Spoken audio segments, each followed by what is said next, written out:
이제는 국민의당이 지금 하고 있는 정치적 행태가 참으로 야당 3당의 공조를 불신하는 자초적인 행동을 하기 때문에 한 말씀을 드립니다. 그 이유는 추미애 대표가 추원말을 했다 해서 예결위에도 참석하지 않고 또 이미 잘못된 장관들 추인을 하지 않겠다. 이 두 가지가 야당 3당이 공조를 지금껏 해왔던 것인데 대통령 비서실장에 와서 말 한마디에 이것을 풀고 다시 정상적으로 돌아가려다가 다시 또 임명을 하니까 재고해보겠다.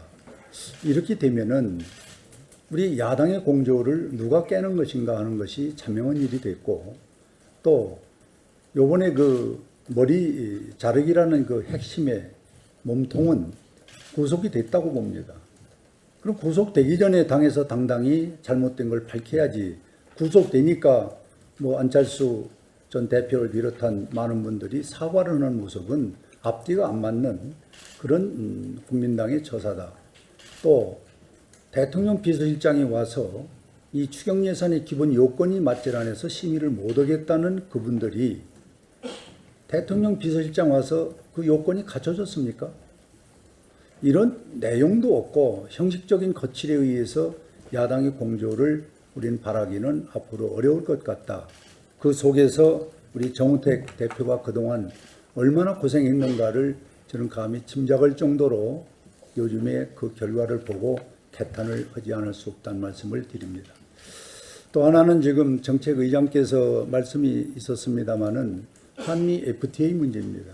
왜 이렇게 갈짓자로 또 속여가면서 이렇게 포장을 했을까 하는 문제를 곰곰이 생각해 보니까 한미 정상외교 문재인 대통령의 성과물을 만들기 위해서 이 거짓말을 한 겁니다.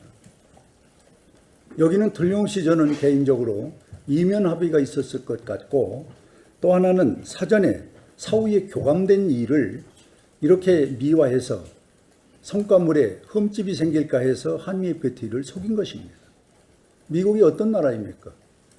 세계에서 가장 신뢰를 할 수 있고 또 경제력이나 군사력이나 세계 최고인데, 그리고 트럼프 정부는 자국민 보호를 일성으로 지금 하고 있는데 한미 FTA를 그들이 사전에 예고 비슷하게 우리에게 예시를 했던 거 아닙니까? 그런데 대통령께서 가서 둘이 앉아서 트럼프는 트럼프대로 얘기를 하고 우리 문재인 대통령은 문재인 대통령대로 얘기를 하고, 이게 정상 외교는 아니거든요. 그런데 이제 이게 바로 지금 터진 겁니다. 뭐 정상적인 테이블에 안 올랐으니까 그것은 정상적인 협상이나 대화가 아니었다. 저는 이 부분에 대해서는 믿을 수가 없는 겁니다. 그리고 정부 당국자는 호들갑 떨 필요는 없다. 이런 막말을 하면서 국민에게 FTA를 성과물로 포장한다면은 이게 문재인 대통령의 외교는 이제 거의 바닥에 난 거 아니냐, 이렇게 보고 싶습니다. 아무쪼록 이번 한미 FTA는 국민을 속이고 문재인 대통령의 성과물로 만들려고 하는 것을 이제 바로 잡고 다시 새롭게 있는 대로 국민에게 공개를 하는, 그리고 이면 합의가 있었다면은 이것도 내놓고, 그리고 서로가 사전 사후에서 이 문제는 이렇게 하고 그 다음에 끝난 후에 우리는 이렇게 거론하고, 이런 등식의 어떤 흥정이 없었으면은 이렇게 정상들이 모처럼 만난 데에서 엇박자의 얘기가 나올 수가 저는 없다고 봅니다. 이 중요한 문제는 분명히 이면 내지는 사전 사후에 무언가 이야기가 있었다.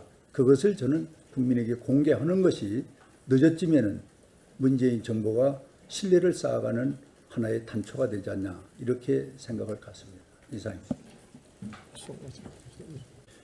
청와대의 부실 검증과 거짓 셀프 고백도 모자라서 이젠 말장난식 해명에 경악을 금할 수 없습니다. 청와대는 후보자 인선 발표 당시 지난 1994년에 주민등록법 위반 이력이 있으며 국회가 검증해 주길 바란다고 셀프 고백을 했습니다. 그러나 그 위장 전입이 한 건이 아니라 3건으로 밝혀져서 거짓 해명임이 드러났습니다. 또한 이 후보자는 올해 3월부터 후보자 내정 사실을 알기까지 스카이프 라이프 시청자위원회 위원장으로 활동을 했습니다. 현 방송통신위원회의 설치 및 운영에 관한 법 제10조에 따르면 방송통신 관련 사업에 종사하거나 위원 임명 전 3년 이내에 종사했던 사람은 위원이 될 수 없다고 규정하고 있습니다.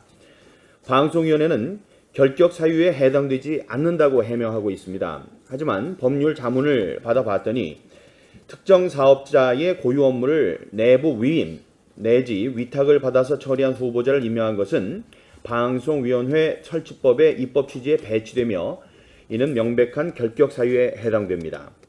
이와 함께 부동산 투기와 다운 계약서 작성, 세금 탈루 등 새로운 의혹도 확인됐습니다. 이효성 후보의 부인인 권모 씨가 지난 2000년 6월 서울 강남구 개포동 주공 아파트를 2억 9천만 원에 매입했는데 강남구청에는 1억 2천만 원에 샀다고 허위 신고한 것으로 확인됐습니다. 당시 매매 대금에는 기본 융자금이 제외됐는데 이를 포함한다면 실제 매입가는 3억 원 이상이 되고 그럴 경우 최소 2억여 원을 낮춰서 신고한 것입니다.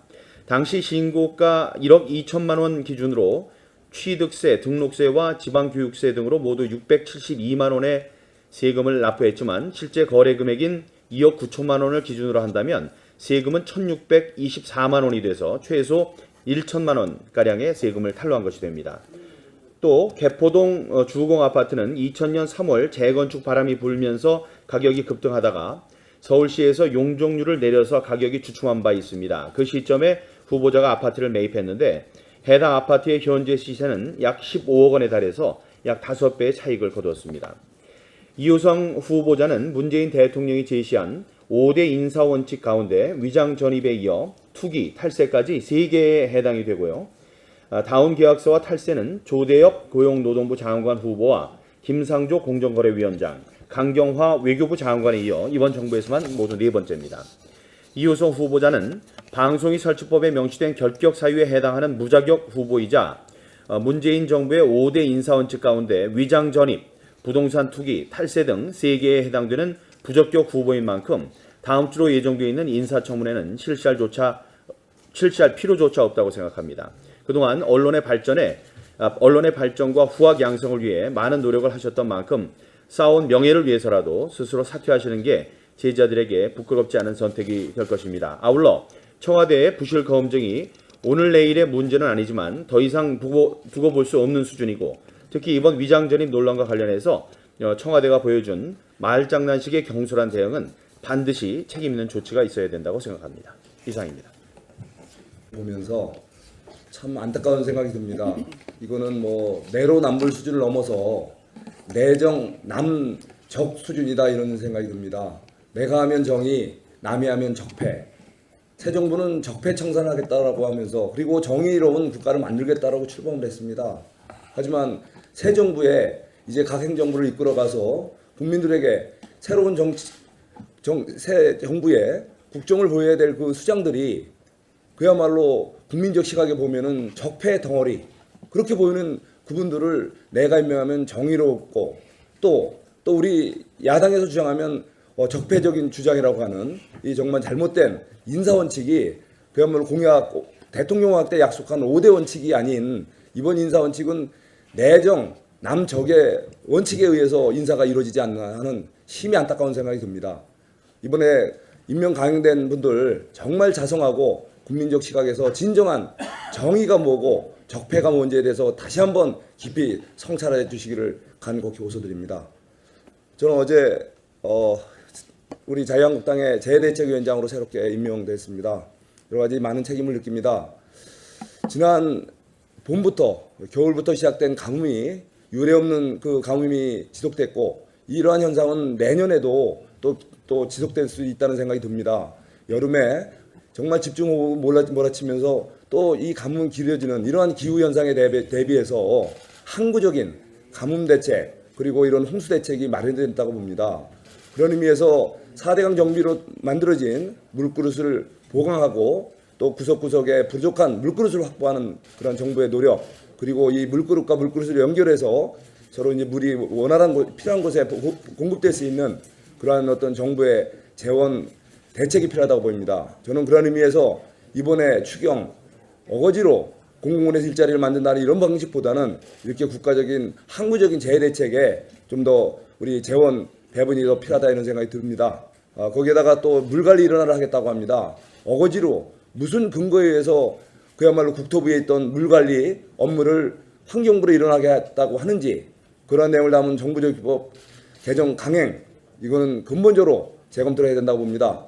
국민들에게 보다 안전한 대한민국을 위해서 재해 대책 그런 측면에서 물관리도 이루어져야 된다고 생각합니다. 이번 정부적 법 개정안 그리고 추경 추진 어떤 식으로든 또 강행될지 모르겠습니다. 바로 이러한 거 국민적 시각에서 제대로 바로잡아지기를 기대합니다. 대통령 비서실장이 와서 이 추경 예산의 기본 요건이 맞질 않아서 심의를 못하겠다는 그분들이 대통령 비서실장 와서 그 요건이 갖춰졌습니까? 이런 내용도 없고 형식적인 거칠에 의해서 야당의 공조를 우리는 바라기는 앞으로 어려울 것 같다. 그 속에서 우리 정우택 대표가 그동안 얼마나 고생했는가를 저는 감히 짐작할 정도로 요즘에 그 결과를 보고 개탄을 하지 않을 수 없다는 말씀을 드립니다. 또 하나는 지금 정책의장께서 말씀이 있었습니다마는 한미 FTA 문제입니다. 경제력이나 군사력이나 세계 최고인데 그리고 트럼프 정부는 자국민 보호를 일성으로 지금 하고 있는데 한미 FTA를 그들이 사전에 예고 비슷하게 우리에게 예시를 했던 거 아닙니까? 그런데 대통령께서 가서 둘이 앉아서 트럼프는 트럼프대로 얘기를 하고 우리 문재인 대통령은 문재인 대통령대로 얘기를 하고 이게 정상 외교는 아니거든요. 그런데 이제 이게 바로 지금 터진 겁니다.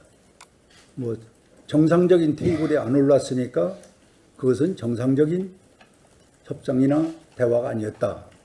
왜 이렇게 갈짓자로 또 속여가면서 이렇게 포장을 했을까 하는 문제를 곰곰이 생각해 보니까 한미 정상 외교 문재인 대통령의 성과물을 만들기 위해서 이 거짓말을 한 겁니다.